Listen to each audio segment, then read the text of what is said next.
So I've got the stereo in pretty much where I want it. I don't have it mounted. I've just got it set in there right where it's going to go. I've been working on trimming this panel, which, as I said before, that's the crux of the whole job.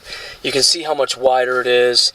I'm going to buy a trim piece that's going to go over this, and my biggest concern is how it's going to fit down here because I have so little room to work with. I've got enough room up top. I free-handed the bottom line with my Dremel. I used a straight edge on top, and I would recommend that. And I did graze my panel with the collet on the Dremel, my bad. But, you know, it's a 7-year-old vehicle. I'm not that worried about it. Yeah, whatever. So, as of right now, I know it looks pretty rough, but, man, I really hope that the trim panel, the trim piece is going to make it look that much better. I don't have this quite all the way snapped in back yet because I'm going to take it off. One more thing I wanted to add, I do have to put the gear shifter all the way back in drive to keep taking this panel on and off, and I chalked the tires, so anyway, just a FYI.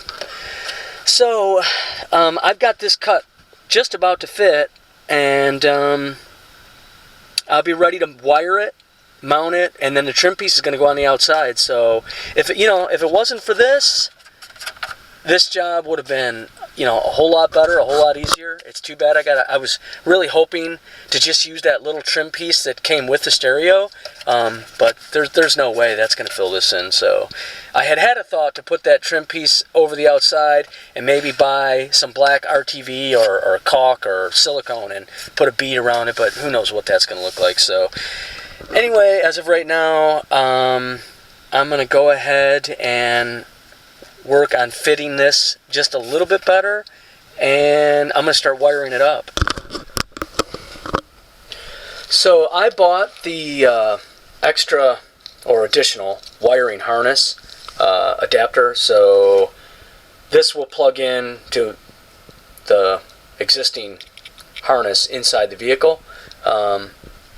This is the one that goes to the radio, and I went off of the schematic, and I just double checked. It was pretty much, yeah, it was pretty much color for color on this vehicle. 2006 Mitsubishi Endeavor. I do not have the Infinity sound system, so it was color for color. I did double check. There are a few wires that did not get used.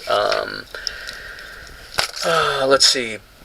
Blue and white did not get used, and pink and black did not get used, and the orange and black stripe did not get used. I looked, I verified what these are for. One's an interrupt, one's a remote, and the orange and black stripe was, I don't remember, but I looked it up. It says not to use it. It says it in the instructions as well. Orange and black do not use. So anyway, I did solder these. Yeah, it takes time. Okay. Even after I soldered them, I had a couple of splice caps I put on and crimped it. I feel a whole lot better about that than a little bit of black tape, but I ran out of them. You know, it's recommended to solder. I'm not going to get into that too much. There's probably a million videos on soldering. You know, you'll figure it out. But anyway, in the event you don't want to solder, you know, I'm not saying. I'm just saying, hey, if you've got splice caps, you twist the wires together real good and splice cap them. I can't imagine why that would not work. I've done it in the past. I've wired a few stereos in my time. Each one is a new challenge and whatnot. But you know, I've never had a problem just twisting them together and wire splice caps. Not wire nuts. I don't think I'd recommend that, but you know, whatever. You do what you want. It's your car. So I did solder it. I had the soldering iron. I had the solder, and yeah. Anyway, that's what I did. So here's the spaghetti. So I'm gonna go plug this in and basically see if it works now. I've got the wiring harness plugged in. This was, you know, that was the existing. This is the one I bought. Wired it to the one that came with the stereo. So I've got it plugged in. You do not use these remaining 4 wires. This is for like a light display or something for the original stereo. So I'm going to go ahead and leave that plugged in case I ever decide, if I sell the vehicle and want to put the stock stereo back in, I can. So I'm just going to leave that. I'll just tuck it in the back here. I've got my antenna wire exposed so I can plug that in. So anyway, I'm pretty much ready to plug this in. I ran the ground wire right here. So you definitely want to ground it to the chassis. So I took this bolt out and yeah, so I put the ground wire in. Anyway, yeah, so I'm going to go ahead and plug it in and see if I've got power. So I've got the wiring harness plugged into the back of the stereo, the new stereo, and 4 screws, 2 on each side.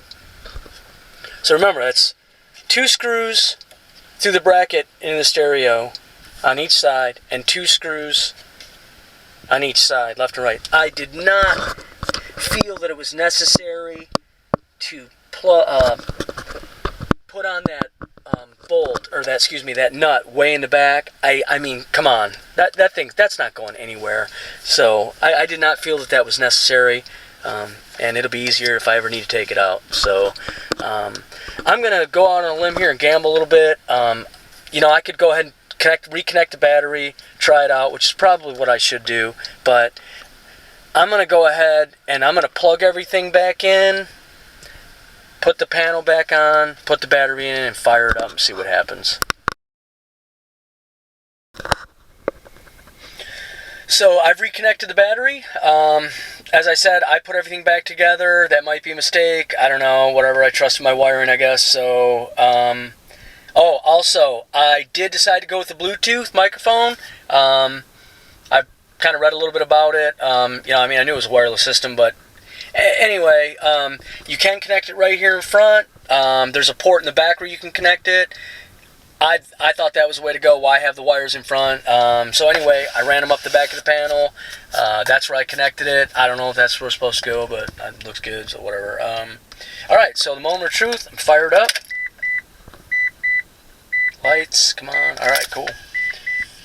So we got power. We got tunes. Let's see if the other lights work. Yep. And you can tell that the LEDs are dead match. That was kind of nice. So anyway, all right. So I guess that's it. I'll put on the trim piece and call it a day. Okay, so here's my finished product. This is the trim piece. I have it installed now, and I think it looks pretty good. I don't think it's fantastic. Normally I like to leave my vehicles as stock as I can. In this case, I wanted a new stereo. I did not want it down here. I did not want it down here and have a dead stereo. So anyway, that's what I decided to do. If I were to change anything, I would have been a little bit more careful. I put a slight nick, actually a slight little nick in the panel where I nicked it with the collet on the Dremel. I could have raised this trim piece up. I trimmed this out by hand. I could have raised it up to cover that, but it would have been tight to your hazard button. So I'm cool with it. I think it looks good. I'm actually slightly off a little bit from end to end, but good enough for me. 7-year-old vehicle, you know, better than having it down here in a dead stereo. So at any rate, I did notice that where the radio station used to be displayed with the stock stereo, it does say ECOM. Off the top of my head, I'm not sure what that means. Air communicating, maybe? I don't know. Whatever. In the future, I might look into possibly rewiring something. I don't think it's anything I really did. This communicated with the old stereo, so the clock still works. That's a bonus. As I said, I went with the Bluetooth. I was just playing around with that. The sound is fantastic. No wires. It's incredible. That's one of the reasons I wanted a new stereo, so I could have all new features. USB, auxiliary. Yeah, really good sound.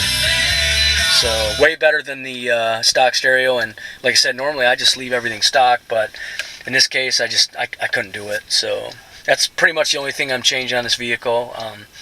Yeah, so about the trim, this was nothing more than a piece of plastic, from the lid to a plastic tote I had laying around the house.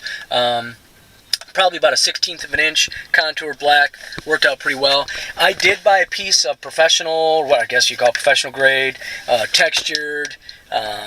It's not that much different, except this piece is thicker, and it's this does have a slight contour, so it has to bend around. And I didn't know if this would hold. It's really thick. It's really, really strong, really difficult to bend. So I thought I'd run into a problem with keeping it on here. It is perforated for the cuts. That's really nice. But you know, this piece, this was like a larger sheet. I started cutting on it. I was going to try it. You know, so I'm out $12, big deal.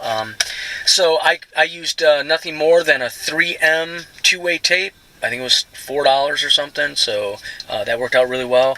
With this piece, it's going to hold really nice. I don't anticipate any problems. That 3M tape is really strong. I've used it in vehicles before. It lasts a really long time. So yeah, the only thing I would have changed was, you know, hopefully not nick it with the Dremel. I would definitely do it again in a minute. It wasn't that bad of a job. I've done worse. I've only done like maybe, I don't know, 3 stereos in my time, and one was definitely worse than this. So, yeah, really wouldn't change anything except for that. If you decide to do this, I wish you the best of luck. Hit me with any questions. If you sign on just to critique my video, piss off.